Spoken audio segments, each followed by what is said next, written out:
هلو يا جماعة، ايه الأخبار؟ أنا رينا سليمان من شركة ييرهوم للخدمات العقارية.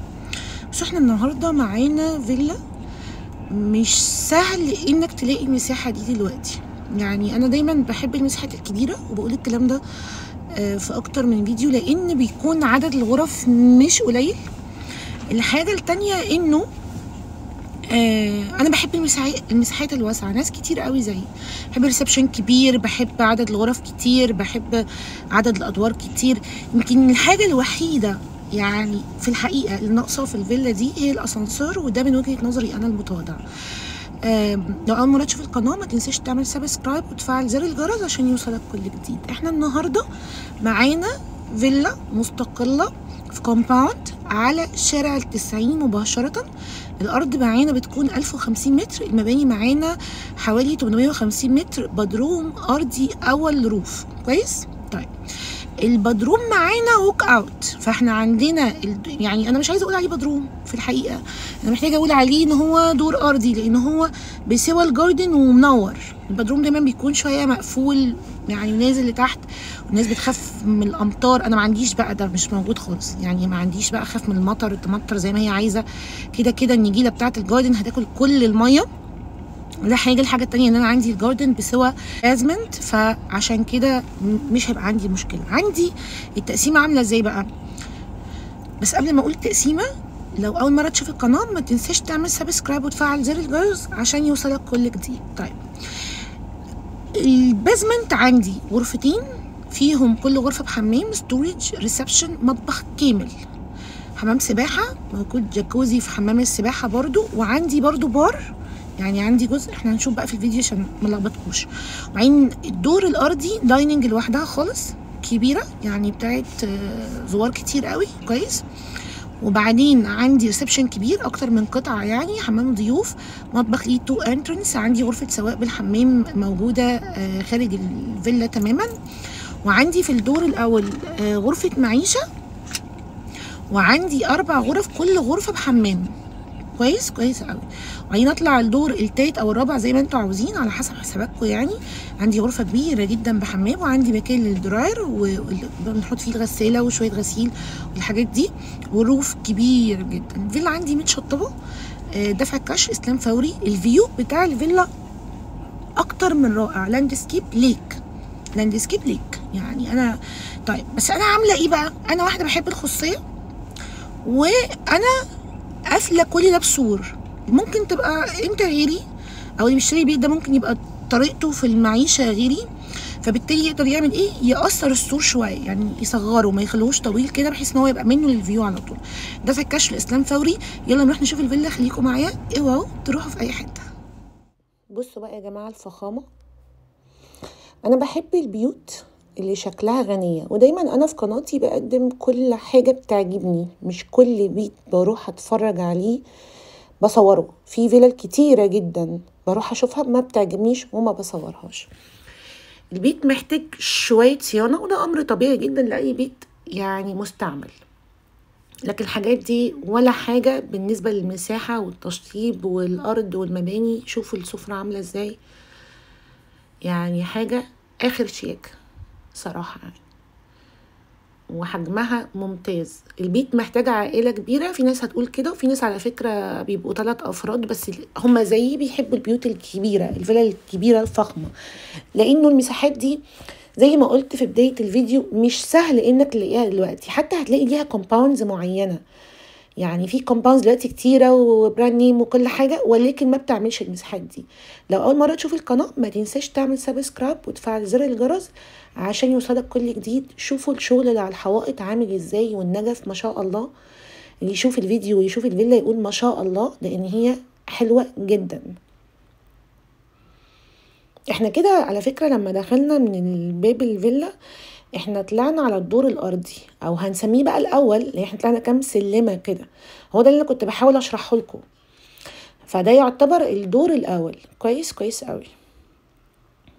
بحب انا الاضاءات جدا، تحس ان البيت كده بيضحك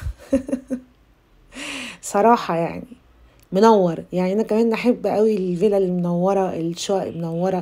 ما بحبش الفيلا تكون مكتومه، يعني في فيلل تدخلها تحس ان انت مش مستريح، في حاجة مش في مكانها. يلا طب نطلع كده على الدور الاول او التاني، يلا خلينا نقول التاني عشان ما نتلخبطش. ماشي. هنلاقي بقى غرفة معيشة في وشنا على طول. بعدين عندي 4 غرف، كل غرفة بحمام، وعندي غرفة سويت، فعلا سويت. دي المعيشة كده. كويس، كويس جدا. نبتدي بقى نشوف الغرف. النجف اللي في الريسبشن هو النجف اللي عندي في غرفة المعيشة. تعالوا نشوف الغرفة يعني هنا كنت بنور بس كده، مع اني كنت بالنهار، بس كنت بحب النجف انا قوي برضو. التفاصيل دي انا كارينا تهمني، انا اموت في التفاصيل. يعني احب امسك الحاجه كده اقعد ابص فيها، مش عارفه ليه يعني، بس هو ربنا خلقني كده. دي اول غرفه معايا، حمام طبعا، فيها حمام. ودي ميزه، يعني كتير كلاينتس يقولوا لي احنا عايزين كل غرفه بحمام، يعني علشان تفاصيل كتير، زي ان عائلاتهم عندهم اولاد وبنات فمحتاجين كل غرفه بحمام، محتاجين لما يجي لهم ضيف يستعمل نفس حمام الغرفه. في بعض العملاء بتكون محتاجة الفيلل دي تعملها خدمات سياحية، يعني تاخدها وتبتدي تأجرها كأنها اوتيل صغير او اسمه بانسيون، يعني مش عارفة المسمى بالظبط، بس دي كلها اقاويل يعني. فبيكون مناسب ان كل غرفة بحمام. الحمامات عندي حلوة جدا صراحة، يعني عجباني قوي. وبعدين كل غرفة بحمام مختلف عن التاني، يعني ما تحسش ان انت مفيش روتين مش موجود روتين، فمفيش زهق خالص. كويس. وحلوة فكرة الخدمات السياحية دي على فكرة، يعني عجبتني. طيب احنا عندنا غرفتين بيشوفوا الجاردن بتاعتنا، وغرفتين بيشوفوا الشارع اللي احنا بنركن فيه عربياتنا. ومع العلم ان الفيلا موجود فيها مكان كبير جدا فيه رامب للباركينج يمين وشمال، وانت بقى ممكن تعمل كاب باركينج لو يعني محتاج قوي. وفي نفس الوقت في المكان ده موجود غرفة للسواق بالحمام بتاعها. دي الغرفة السويت، ده دريسنج كامل، وبعدين في حمام تاني اهو، برضو التصميم مختلف، ده جاكوزي برضو. كل الترفيه موجود في الفيلا دي.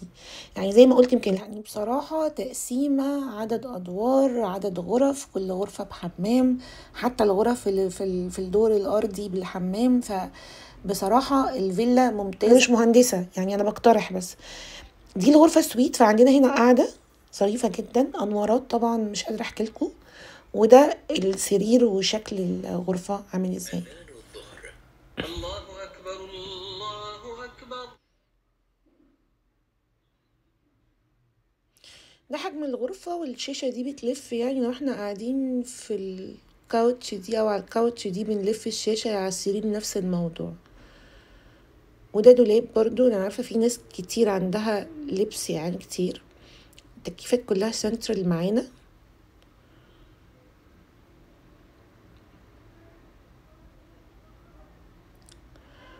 ودي هتكون الغرفة الرابعة، ولكن دي مش اخر غرفة معانا. بصوا عندي كل حمام ليه شكل مختلف، يعني الصرف باين يا جماعة والله.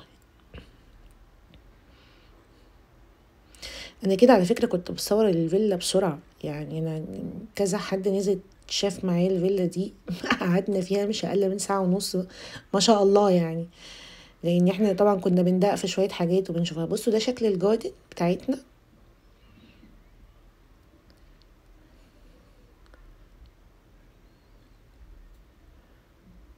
فيلا ما شاء الله.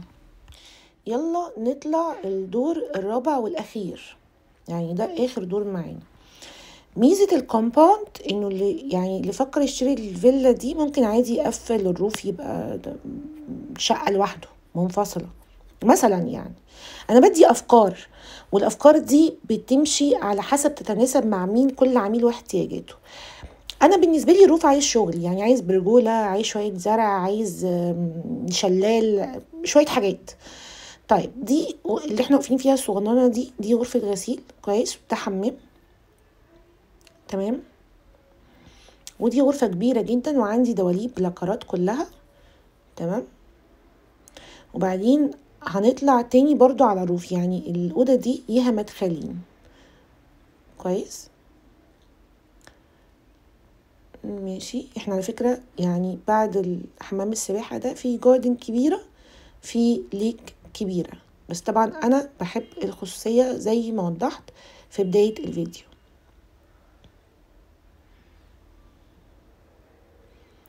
هناخد راوند بقى في الروف، نحس بقى بحجمه، مساحته، وهكذا.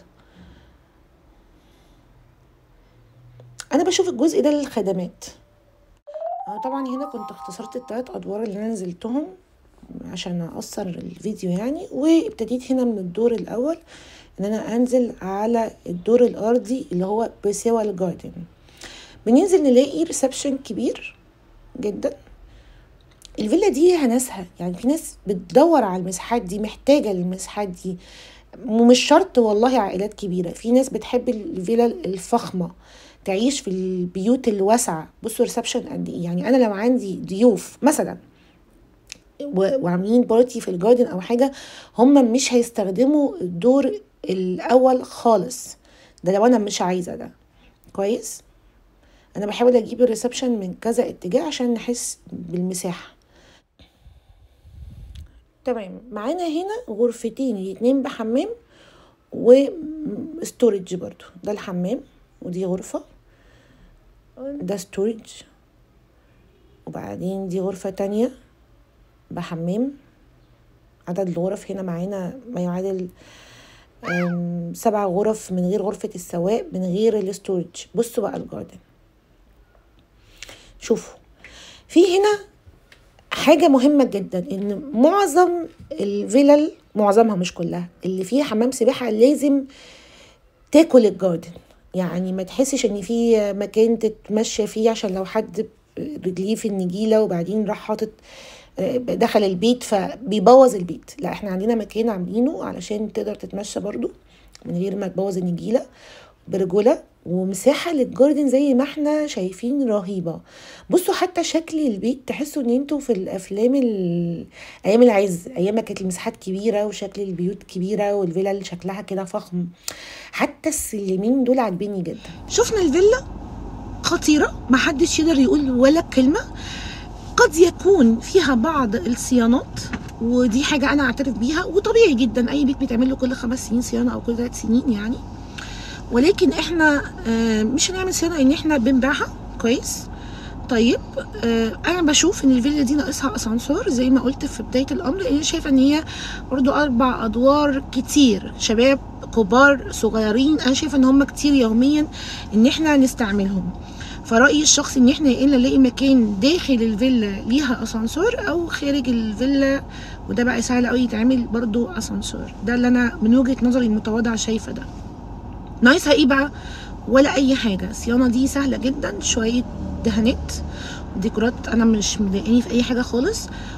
انا ببيع الفيلا بالفرش كامل، دفع الكاش، اسلام فوري، بلس الكوميشن بتاعنا.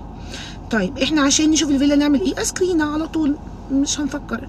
اسكرينا على 031-346-237. رينا سليمان، شركة يرهم عقارات وبس. اشوفكم قريب. باي باي.